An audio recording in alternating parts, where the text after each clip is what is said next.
Buenos días a todos y a todas. A continuación voy a desarrollar el comentario de la lectura obligatoria del fragmento del libro séptimo de la República de Platón, como ya sabéis. Contáis en la plataforma con la lectura, que es la que encontráis aquí. Estoy señalándola ahora aquí con el ratón. Y además contáis con una guía de lectura, que debéis utilizarla para comprender mejor y para entender lo que pretende la lectura y el análisis filosófico de ella. Bueno, tiene cuatro partes fundamentales. Si os fijáis, tiene por una parte el apartado 1, que es el que tenéis señalado aquí. Desde después de eso proseguí, que es así como comienza. Este es el comienzo del libro séptimo, justo a continuación del libro sexto, del famoso pasaje de la línea dividida, que lo vamos a relacionar con la interpretación del mito de la caverna, como ya sabéis.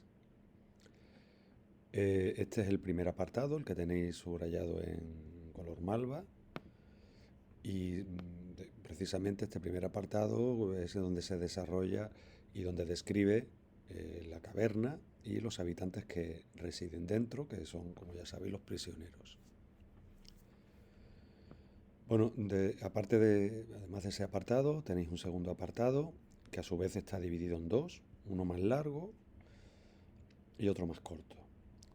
Este apartado sería la salida de la caverna o también ascensión del prisionero, es decir, la subida del prisionero. Recordad que es una gradación, que si lo relacionamos con el pasaje de la línea dividida, estamos hablando de una gradación y por lo tanto vamos ascendiendo en los distintos grados de realidad y de conocimiento. Por lo tanto es una ascensión, una subida, es una salida de la caverna hacia arriba. La caverna está abajo y las cosas de arriba, el exterior de la caverna, pues está en lo más alto. Ese segundo apartado se divide por una parte en la necesidad de coacción, de forzar, de obligar al prisionero a que mire a la luz, a que mire las cosas que tienen luz, y al tiempo necesario para que se vaya acostumbrando, entendiendo siempre el proceso del conocimiento y de educación como un proceso de acostumbramiento, de acostumbrar, requiere un tiempo, por lo tanto. Es al fin y al cabo una concepción, como ya hemos visto, mística del conocimiento, porque lo que propone en realidad es un cambio de vida. Dejar una vida a la que estamos acostumbrados inferior, la de la caverna, para buscar una vida superior y acostumbrarnos a una nueva vida. Es un proceso, por lo tanto, de conversión del alma, místico, como ya sabéis en Platón. Este apartado 2, además, aparece como consecuencia la felicidad, como consecuencia del camino del saber. Recordamos que en Platón aparece el intelectualismo socrático de su maestro Sócrates, el intelectualismo moral, y por lo tanto la felicidad, la virtud son consecuencias directas del saber, de esa vida mejor, de una vida de sabiduría. Y por supuesto, si estamos cambiando de vida hacia una vida de conocimiento, no solamente estamos cambiando hacia un mayor conocimiento, sino también hacia una vida más plena, de mayor plenitud humana, de mayor perfección y por lo tanto de felicidad. El tercer apartado sería, como veis aquí en la guía, aquí donde está el ratón, el regreso a la caverna y sus consecuencias. Ya sabéis que la dialéctica en el mito de la caverna tiene la peculiaridad de que tiene dos caminos, uno de salida, uno de ida, en el que el prisionero sale a las cosas de arriba, al exterior, al mundo de la luz, sale de la cueva, y otro de vuelta a la caverna, que es precisamente la consecuencia política del mito de la caverna, que es tan importante. El prisionero que ha sido liberado y que ha alcanzado el sol debe volver a la caverna, aunque no lo desee, para establecer una sociedad más justa y feliz. Y para educar, por supuesto, y devolver todo aquello que se le ha proporcionado, ¿no? Aquí tenéis precisamente algunas de las, en este último apartado del- de la guía de lectura, entre paréntesis, aparece algunas referencias al final del libro séptimo en el que Platón explica las razones de por qué el sabio tiene que volver, ¿no? Primero porque es más importante el grupo que el individuo. En ese comunismo defendido por Platón prioriza la felicidad del conjunto antes que la individual. En segundo lugar, porque precisamente los sabios son los que van a devolver o tienen que devolver lo que les ha sido proporcionado por la sociedad. La sociedad les ha proporcionado una educación y un estatus superior de felicidad y de plenitud. Ellos deben responder devolviendo a la sociedad lo que le ha proporcionado, el beneficio que les ha proporcionado. Por lo tanto, deben volver a educar. Y además los sabios son gente justa y por lo tanto les estamos pidiendo algo justo a los sabios. Le estamos pidiendo que su felicidad, su conocimiento, pues se contagie al resto de la sociedad, que es algo justo también, y por lo tanto le estamos pidiendo cosas justas a hombres justos, y lo harán, por tanto. Y ya por último, el apartado cuarto, que es muy importante, que es el último párrafo del todo, que es este de aquí, este último de aquí, desde pues bien, querido Glaucón, hasta el final, que es donde Platón hace una interpretación de la alegoría de la caverna, es decir, establece las identificaciones de las metáforas que aparecen en la alegoría. Y por lo tanto es muy importante, puesto que Platón nos está explicando cómo debemos interpretar la alegoría, y en este caso lo hace en relación al pasaje de la línea dividida. Recordad que esta alegoría, de todas maneras, se puede interpretar de muchas maneras distintas, porque como ya conocemos, Platón es un filósofo global, con un pensamiento muy estructurado, muy sólido, muy coherente, muy consistente, y todo está relacionado con todo y lo podemos interpretar prácticamente desde cualquier punto de vista. El mito de la caverna es un claro ejemplo de esta visión platónica global, holística se denomina también. Bueno, pasemos al primer apartado, el primer apartado que tenéis aquí subrayado en color malva. Y bueno, aquí aparece precisamente la principal descripción del interior de la caverna. Los personajes, los prisioneros, así como los dos momentos que podríamos identificar con los dos grados dentro del mundo sensible. En el mundo sensible nos encontramos por una parte las imágenes o sombras, que serían el grado ínfimo de realidad, y las cosas naturales o cosas físicas, que serían el siguiente grado de realidad. Las imágenes son inferiores porque dependen en su realidad de las cosas naturales o físicas. Por ejemplo, las imágenes en los espejos dependen de nosotros. Pues por eso hablamos de una gradación, en la que el grado inmediatamente inferior depende del que viene justo a continuación, inmediatamente superior, que es el grado de las imágenes y de las cosas naturales o físicas que estarían dentro de lo que Platón denomina ámbito sensible. Bueno, la caverna, por lo tanto, representaría el ámbito sensible. Los prisioneros, ¿qué representan? Representan el alma racional. Las cadenas representan la atadura del alma racional al mundo material y al cuerpo. Y precisamente Platón tiene que crear el efecto de las sombras y de las cosas naturales que producen, o objetos que producen esas sombras, y para ello introduce el efecto de el tabique. Fijaros que al principio Platón ya nos dice que uno de los temas centrales de la alegoría, que no el único, va a ser el tema de la educación. Compara nuestra naturaleza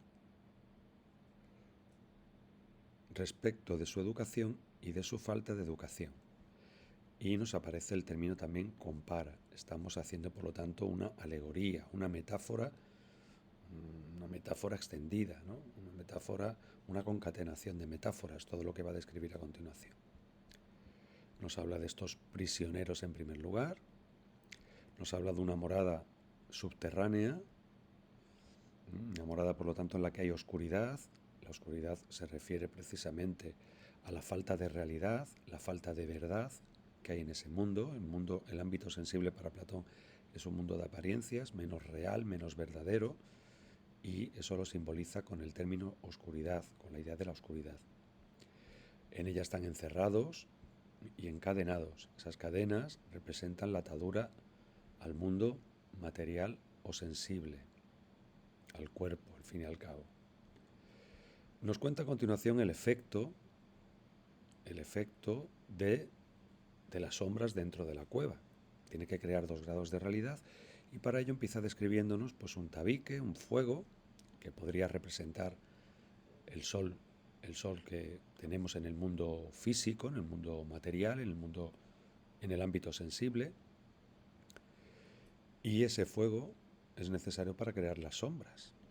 Por otra parte, hace falta un tabique, unos titireteros que van por encima del tabique a mostrarnos toda clase de utensilios y figurillas de hombres y otros animales hechos en piedra y madera y de diversas clases. Este grado de realidad se correspondería, para crear el efecto tiene que comenzar por los objetos que producen las sombras y por el fuego que va a producir esas sombras también. Por lo tanto, comienza por ahí, comienza con cierto... tiene que comenzar para producir el efecto y no es desorden, es simplemente que tiene que crear el efecto. Pero en este caso nos habla en primer lugar de, por lo tanto está identificando en esta expresión que está subrayada, está expresando el grado de realidad que tendría que ver con las cosas naturales o cosas físicas dentro del ámbito sensible o ámbito visible.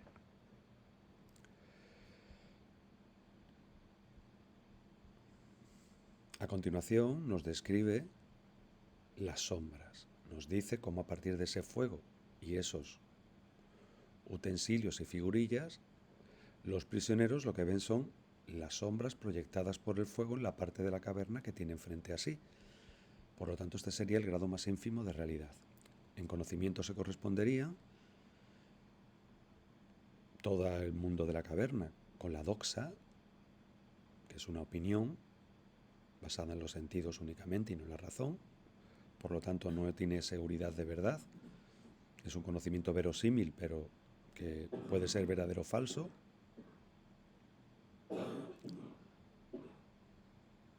Y, por otra parte, tendríamos los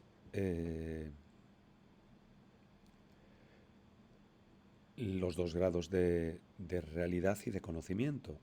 A las imágenes o sombras le correspondería la eikasía, conjetura e ignorancia, y a las cosas naturales o físicas les correspondería la pistis, que se traduce por fe o creencia. Ahí tenemos ya, por lo tanto, los 2 grados de realidad. Es interesante que Platón aquí, cuando describe en la caverna, el discípulo Glaucón le dice: extraña comparación haces, y extraños son esos prisioneros, porque está comenzando la alegoría. Y él responde algo muy importante, porque aquí nos identifica. Está diciéndonos que precisamente esos prisioneros somos nosotros. Y esta expresión es muy importante para entender la clave de la alegoría. Bueno, a continuación nos sigue hablando de algunos efectos que hay dentro de esa caverna, nos habla de cómo esos hombres que hay detrás dialogan entre sí, haciendo clara referencia a esa manipulación a la que se puede referir con estos hombres que portan los objetos detrás del tabique, que son diferentes tanto a los prisioneros como a los que nos van a sacar de la caverna. Son hombres que parece que están en otro plano. Esos hombres a los que se puede referir y que están produciendo el engaño a los prisioneros de que los sonidos proceden de las sombras, esos diálogos que vienen de atrás, que vienen de ellos, los están confundiendo a los prisioneros, porque los prisioneros entienden que esas palabras que escuchan detrás del tabique proceden de las sombras. Es un efecto manipulativo. Por lo tanto, puede haber una clara referencia a los sofistas con este diálogo que estos diálogos a los que se refiere y con el papel de estos porteadores de los objetos por detrás del tabique. Nos habla precisamente de ese eco, de ese engaño, y si la prisión contara con un eco desde la pared que tienen frente a sí y algunos de los que pasan del otro lado del tabique hablara, ¿no piensas que creerían que lo que oyen proviene de la sombra que pasa delante de ellos? Bueno, el diálogo anterior no era el diálogo de los, perdón, no era el diálogo de los porteadores, de los manipuladores, de los posibles sofistas. Donde habla de los sofistas es aquí precisamente, en este párrafo que acabo de subrayar. Aquí se refiere a la confusión que producen las sombras. En este diálogo al que aquí se refiere, habla de la confusión en la que se encontrarían los prisioneros al estar sometidos a un grado ínfimo de conocimiento, que es al conocimiento de sombras, de mentiras, de falsedades, ¿no? Ellos creerían que esa era la única realidad y estarían acostumbrados a ella. Para ellos sería la única realidad, ¿no? De ahí la dificultad de salir de esa ignorancia, porque para ellos es la única realidad y es a la que están acostumbrados. Por eso tenemos que forzar a los prisioneros a la educación, porque no tienen conocimiento de otra realidad nada más que de las sombras, y por lo tanto no tienen interés en cambiar de vida. Es la educación la que los tiene que forzar. Aquí, por lo tanto, en este párrafo sí que aparece una clara referencia a los sofistas posiblemente, ¿no? Con esos diálogos, con esas voces que escuchan los prisioneros que vienen detrás del tabique. Y que los confundirían aún más, estarían completamente manipulados. Y hasta aquí, pues tendríamos esa descripción de la caverna, justo hasta aquí, hasta es de toda necesidad, ¿de acuerdo? Vamos con el segundo apartado. El segundo apartado, a su vez, tiene dos partes. Es la ascensión del prisionero, o también lo podemos llamar la salida de la caverna, ¿eh? Vamos a seleccionar.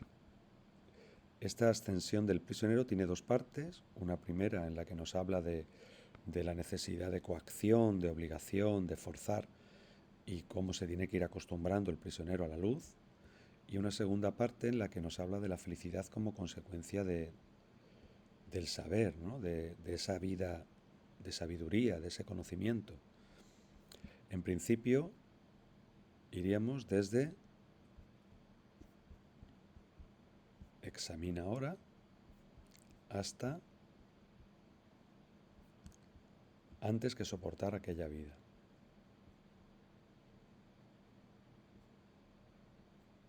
Que está justo aquí.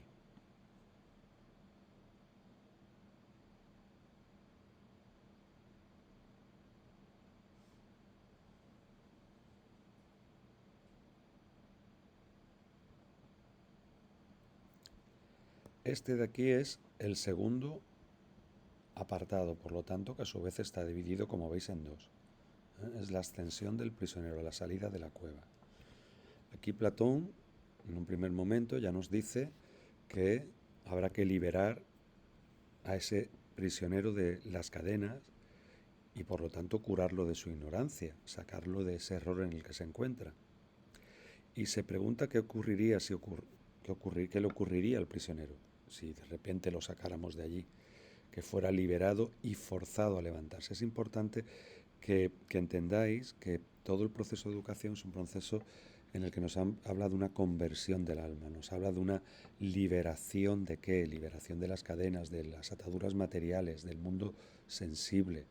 El alma tiene que volver hacia el mundo espiritual, es un proceso místico, es un cambio de vida y por lo tanto una conversión, y por lo tanto hay que forzar, levantarse de repente, volver el cuello, marchar mirando la luz. Son expresiones que nos hablan de una conversión, de un girar la vida, de un cambiar de forma de vida. Una renuncia a lo material, una renuncia a lo sensible. ¿Y qué le ocurriría? Pues que sufriría. ¿Y por qué? Pues porque está acostumbrado a la oscuridad y la luz le encandilaría. Dice aquí encandilamiento, es también deslumbramiento. El deslumbramiento explica por qué lo que tiene más realidad, lo que tiene más verdad, no es lo más fácil. ¿Por qué es tan difícil? Porque estamos acostumbrados a la oscuridad, a la no verdad, a las apariencias, a los engaños. Y por eso nos es tan difícil. Y no lo aceptamos. Y nos tienen que obligar. Hay que coaccionar para poder educar. Incluso explica esa coacción. ¿Qué piensas que respondería si se le dijese que lo que había visto antes eran tonterías, fruslerías, y que ahora en cambio está más próximo a lo real?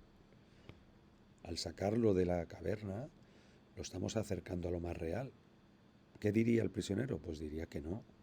¿Por qué? Porque está acostumbrado. Por eso cuesta salir de la oscuridad y cuesta ir hacia el conocimiento. Cambiar de vida no es fácil. La educación, Platón nos está expresando de forma dramatizada, de forma teatralizada, nos está expresando el proceso de dificultad que tiene el conocimiento, la educación. Lo expresa muy gráficamente. La educación no es sencilla, es complicada, es dura.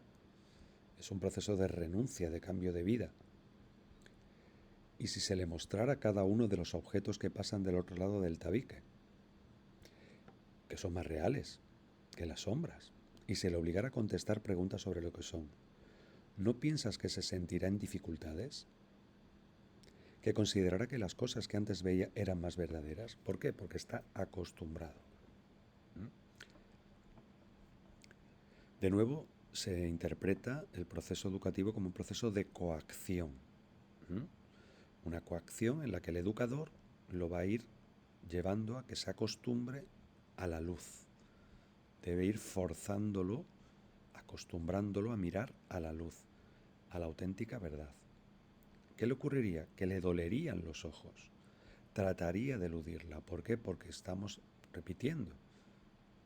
Porque está acostumbrado a la oscuridad y le es difícil, tenemos que coaccionar. Insiste en esa idea de la coacción, de forzar, de la educación como una tarea coactiva, de forzar, de obligar a que vaya acostumbrándose a esa dificultad que para el prisionero tiene el conocimiento, porque está acostumbrado a la oscuridad, a la ignorancia.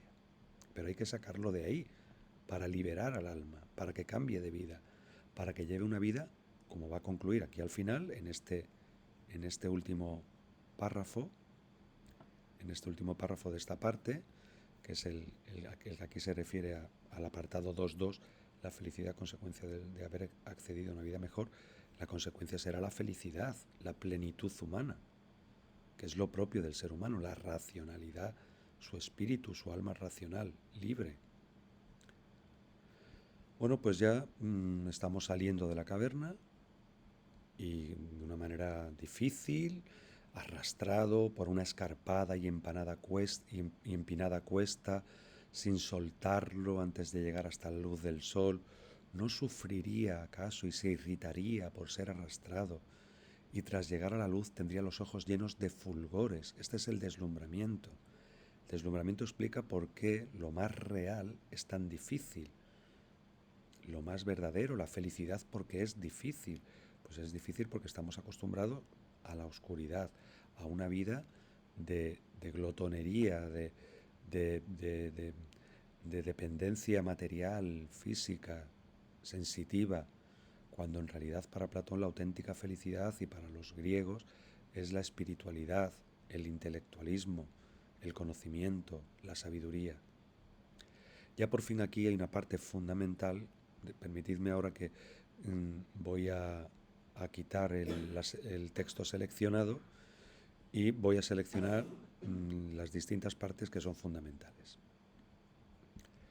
Aquí ya hemos salido de la caverna, ya nos ha sacado a la luz y por lo tanto estamos en las cosas de arriba, es decir, en el exterior. Y este apartado, todo este trozo de aquí es fundamental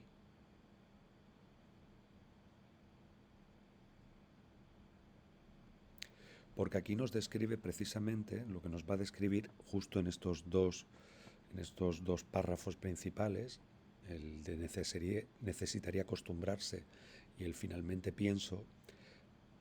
Ahí encontramos precisamente la descripción del exterior de la caverna, de las cosas de arriba, que es como lo llama Platón a ese exterior. Efectivamente, el prisionero tiene que acostumbrarse y ya poder llegar a mirar las cosas de arriba, ya por fin salir del exterior y poder mirar el mundo de arriba. Aquí de nuevo nos encontramos ya en el mundo metafóricamente, ¿no? Y refiriéndonos y relacionándolo con el pasaje de la línea dividida, con el grado de realidad llamado ámbito inteligible o mundo de las ideas, que se correspondería con la episteme como saber o ciencia, como conocimiento de esa realidad inteligible de las ideas. Aquí también encontramos dos grados. Uno primero, nos lo dice tal cual, en primer lugar, miraría con mayor facilidad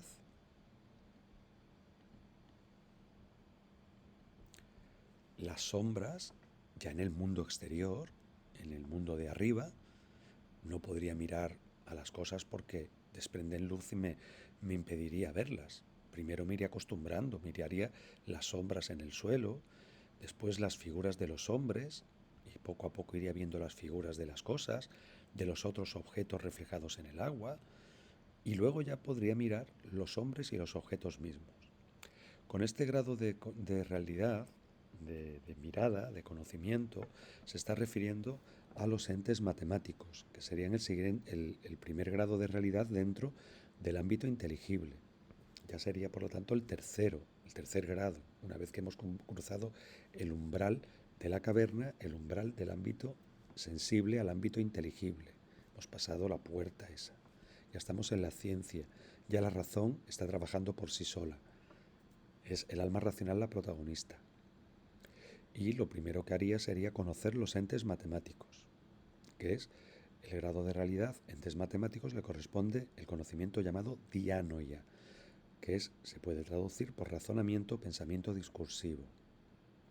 A continuación, sería el siguiente grado de realidad.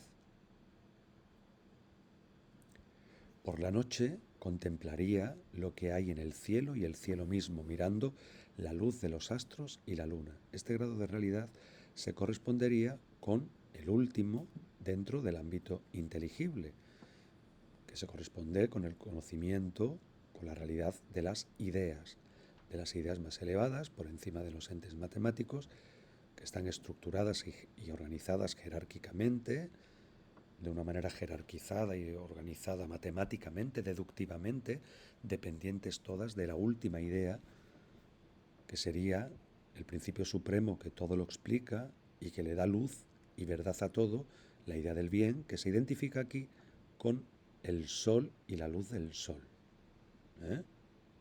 Lo tenéis aquí, la idea del bien, como principio supremo y expresión de la inteligibilidad de todo lo real, de la verdad, de la ciencia, de toda la realidad de las ideas, y principio explicativo de la realidad entera.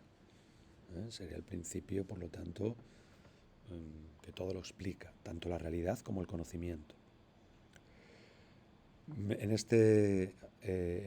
esta contemplación de noche de lo que hay en el cielo, de la luz de los astros y la luna, de noche se refiere, por lo tanto, al grado de conocimiento llamado noesis, que es la intuición intelectual o la captación intelectual directa de las ideas, en la que ya la razón no tiene el límite matemático de las hipótesis o axiomas, de las suposiciones de las matemáticas, sino que aquí ya no hay límites y vamos dirigidos a un razonamiento, a un uso directo del razonamiento, en la que el alma racional, liberada completamente de lo sensible, pues se dirige a contemplar las ideas por sí mismas y además a escalar en esa deducción de la que proceden todas las ideas hacia el bien, pues escalar hasta llegar a la idea del bien, que sería el sol, que es el último paso, por lo tanto, y que podríamos identificarlo con lo que Platón llama sabiduría, sofía, filosofía, y que en el caso del pasaje de la línea dividida y en el mito de la caverna también se puede interpretar como dialéctica. Todo el proceso en el cual hemos ido saliendo de la caverna es el proceso dialéctico del conocimiento. El conocimiento ha ido quemando etapas, no ha ido acumulando saber, ha ido destruyendo los saberes inferiores. Nunca se interpreta el ascenso dialéctico del conocimiento en la caverna, en la línea dividida, como un proceso de acumulación, sino como un proceso de destructivo, de superación, de dejar atrás estados inferiores del conocimiento. Y ya, por supuesto, es muy importante este último parrafito, perdón, que es la conclusión del apartado, muy importante. Finalmente, pienso, podría percibir el sol, la idea del bien, no ya en imágenes, en el agua, en otros lugares que le son extraños, es decir, la contemplaríamos como es en sí y por sí, en su propio ámbito. Es decir, aquí ya, por lo tanto, estamos con la idea del bien. La contemplaríamos directamente.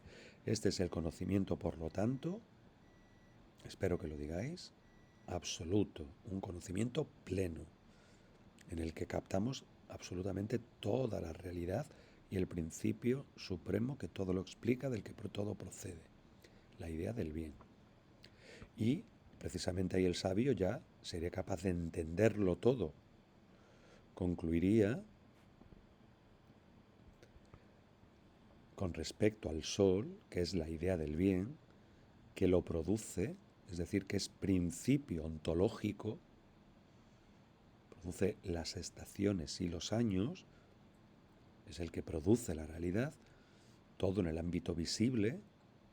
Aquí el ámbito visible, aquí visión es utilizado metafóricamente, porque se refiere al ámbito exterior, al mundo exterior, al mundo de las cosas de arriba, y además que es causa de todas las cosas que ellos habían visto, es decir, es el principio ontológico de toda la realidad y es el principio también de inteligibilidad de toda la realidad, puesto que es el que produce las ideas, y las ideas son las que le dan orden, ciencia, verdad científica a toda la realidad material y física. Luego es principio de inteligibilidad, de verdad, de ciencia y principio de ontológico y principio de realidad. Y aquí aparece la última, dentro de este ascenso, que tenéis aquí,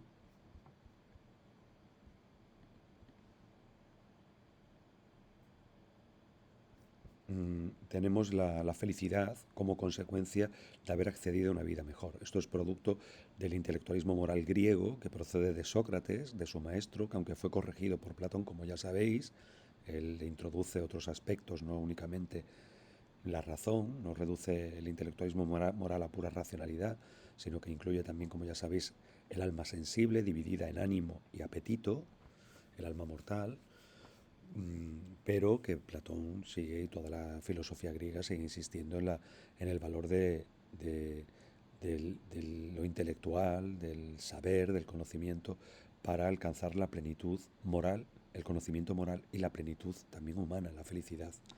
La felicidad y la virtud son consecuencias del saber. Y bueno, nos hace una referencia aquí, una referencia erudita, hace referencia al Aquiles de Homero, ¿no? que buscó en el Hades, en el inframundo de los griegos, para ver cómo volver a Ítaca, ¿no? A su isla querida. Y bueno, le dice a Aquiles que preferiría ser un labrador que fuera siervo de un hombre pobre antes que soportar esa vida de ignorancia, ¿no? Dando a entender que el hombre sabio desprecia esos honores. Hay una clara referencia a cómo el sabio desprecia esos, no desprecia, pero no valora, no le da el mismo valor a los honores y elogios que se tributan unos a otros en el mundo de la caverna, ¿no? Incluso de las recompensas materiales para aquel que con mayor agudeza divisara las sombras de los objetos que pasaban detrás del tabique. Evidentemente el sabio tiene otro tipo de felicidad, se compadecería de esos elogios, de esos honores, de esas recompensas. y preferiría ser como el mismo Aquiles, ¿no? Antes un labrador, siervo de un hombre pobre, que vivir en aquella morada y de tener aquellas riquezas y aquellas honores y elogios.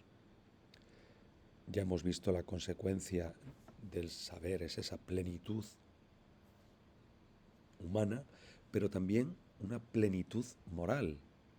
Este es otro factor de la idea del bien. La idea del bien nos proporciona entender la realidad, nos permite entender que es fundamento de la ciencia, de la verdad, pero también la idea del bien es fundamento de la moral y de la política. Es lo que tenemos que tener en vista para actuar, para ser felices, para ser buenos, para actuar con bondad, con virtud moral y también para actuar con justicia, para ser justos, para ser buenos políticos. De ahí que el mito de la caverna tenga esa segunda, la dialéctica del mito de la caverna tenga esa vuelta a la caverna, esa vuelta práctica, como ya hemos dicho en la explicación y los apuntes.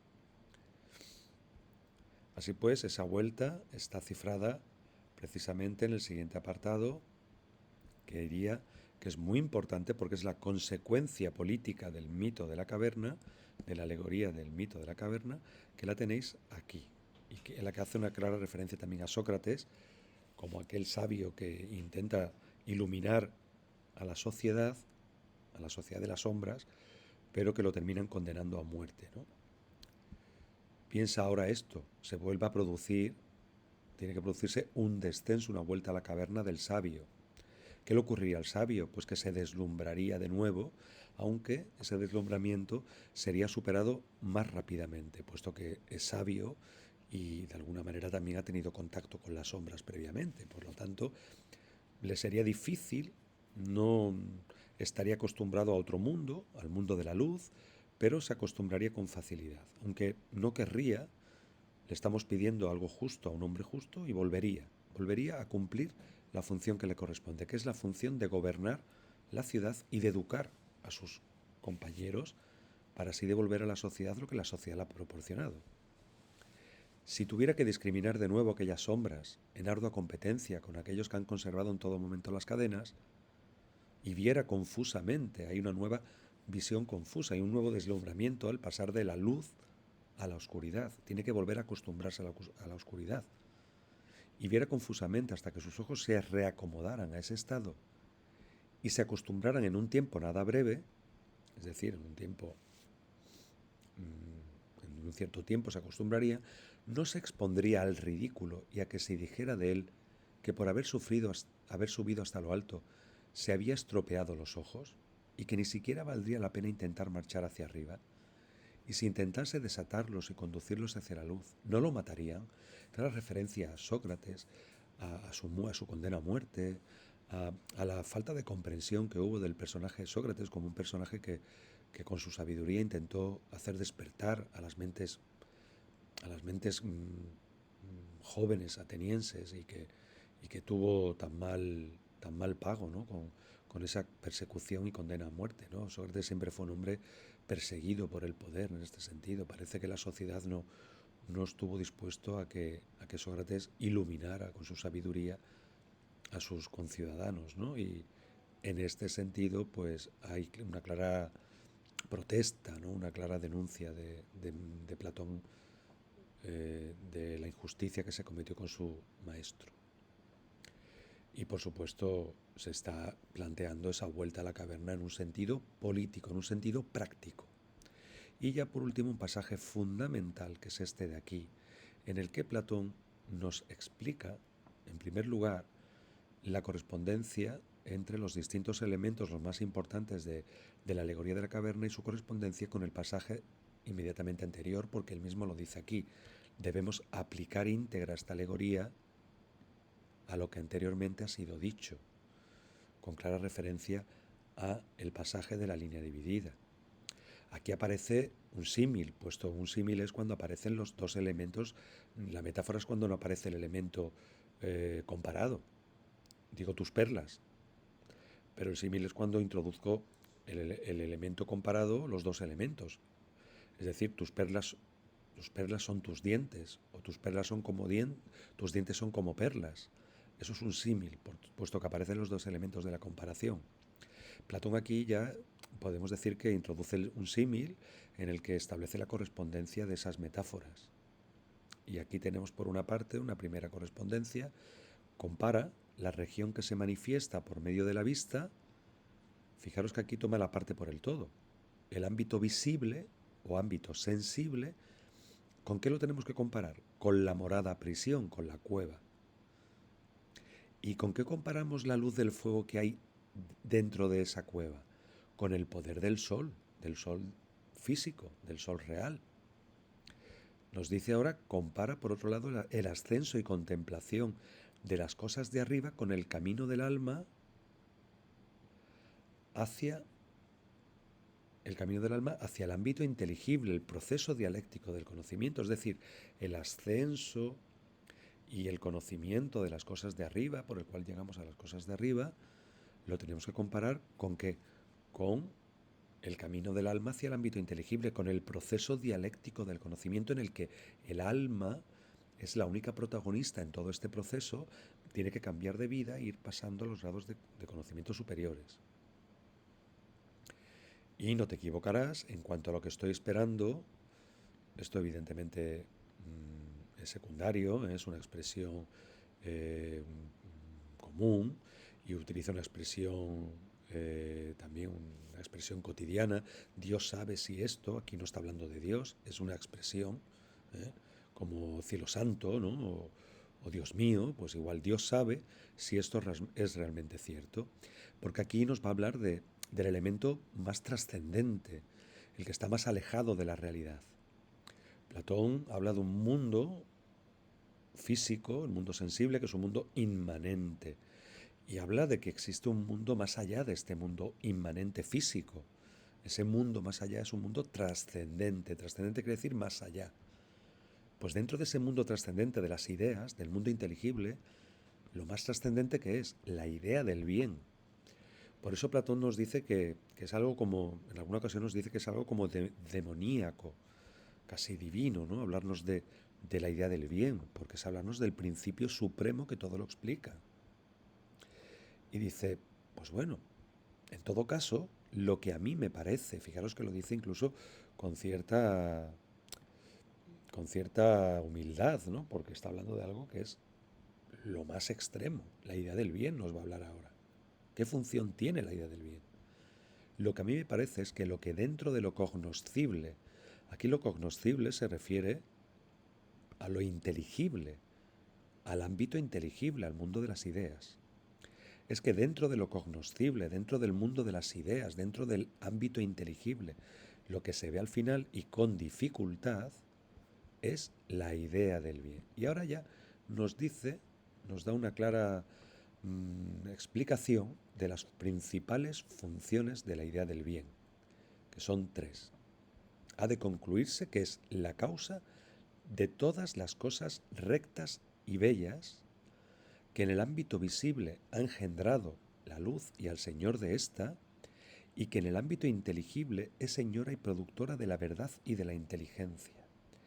Es decir, todo lo que hay de recto, de bello, de perfecto en este mundo, en el mundo material y visible, lo ha producido la idea del bien. Porque en este mundo se han plasmado las ideas. La materia se ha organizado gracias a los patrones matemáticos y a los patrones de las ideas. Y que en el ámbito inteligible es señora y productora de la verdad. Es decir, que la idea del bien es principio de realidad de todo lo que hay en el mundo inteligible y en el mundo visible, por lo tanto, pero es que además le da toda la luz, toda la verdad a las ideas y por lo tanto es principio epistemológico, principio de conocimiento. Es decir, tiene una función ontológica de realidad y una función epistemológica de proporcionar verdad, de proporcionar inteligencia, de proporcionar ciencia. Y que es necesario tenerla en vista, tercer aspecto, para poder obrar, se refiere a actuar, a vivir. ¿A vivir con qué? Con sabiduría, intelectualismo moral. Una vida intelectual, tanto en lo privado, moral, como en lo público, política. es decir, intelectualismo moral y político. Es decir, aquí aparecen las tres funciones de la idea del bien que tenéis aquí al final. Tiene una función ontológica, realidad suprema, que es causa de las ideas y por tanto del mundo sensible. Epistemológica es la causa de la inteligibilidad, comprensión intelectual de las ideas y por tanto también del mundo sensible. Y tiene una función ético-política. Solo quien logra su conocimiento puede ser bueno en el ámbito privado o moral ético y buen gobernante en el ámbito público o político.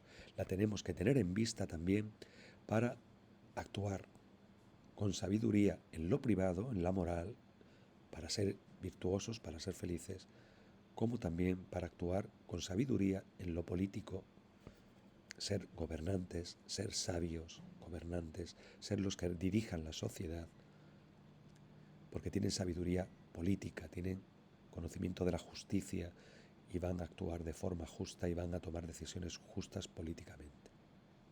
Y así es como hemos comentado la lectura. Espero os haya sido de ayuda esta explicación y recordad que es conveniente que la leáis detenidamente, que siempre cuando vayáis a contestar la segunda pregunta del examen, la de la identificación del contenido del fragmento y la explicación de ese contenido, tenéis que limitaros a lo que dice en ese fragmento, a identificar de lo que está hablando. Pues si está describiendo la caverna, si está describiendo el grado que tiene que ver con el exterior de la caverna, que tiene que ver con los entes matemáticos, con la dianoia, o si está describiendo la idea del bien, o describiendo las principales funciones de la idea del bien. Es decir, tenéis que identificar el contenido del texto, del fragmento que os ha caído, lo que está hablando en concreto, y explicarlo brevemente. No la teoría, sino que quede claro que habéis entendido ese tema que habéis identificado, que lo sabéis, que lo entendéis. Pues que las funciones pues son tres.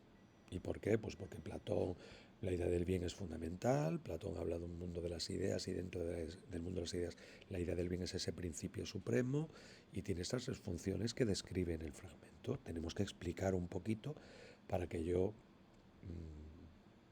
compruebe que efectivamente habéis comprendido, habéis entendido ese fragmento. Esa es la idea. La teoría, recordad que la tenéis que desarrollar justamente en la cuestión 3, que es la de la justificación. La justificación desde la posición filosófica del autor. Esa pregunta tenéis que desarrollar toda la teoría que sepáis de Platón y cuando estéis describiendo la parte de la dialéctica del mito de la caverna, el apartado B de los apuntes, en la que precisamente estéis describiendo aquello de lo que trata el fragmento, es conveniente que hagáis referencia que eso es de lo que trata el fragmento, incluso introducir alguna cita. Y bueno, con todo esto que os he dicho, espero que tengáis un buen fin de semana y que os sirva de ayuda la explicación que os he dado. Hasta pronto y nos veremos la semana del día 14. Me incorporaré el día 14, como ya sabéis estoy ahora mismo confinado y para los que no, pues nos veremos el día del examen. Hasta pronto, un saludo y ánimo.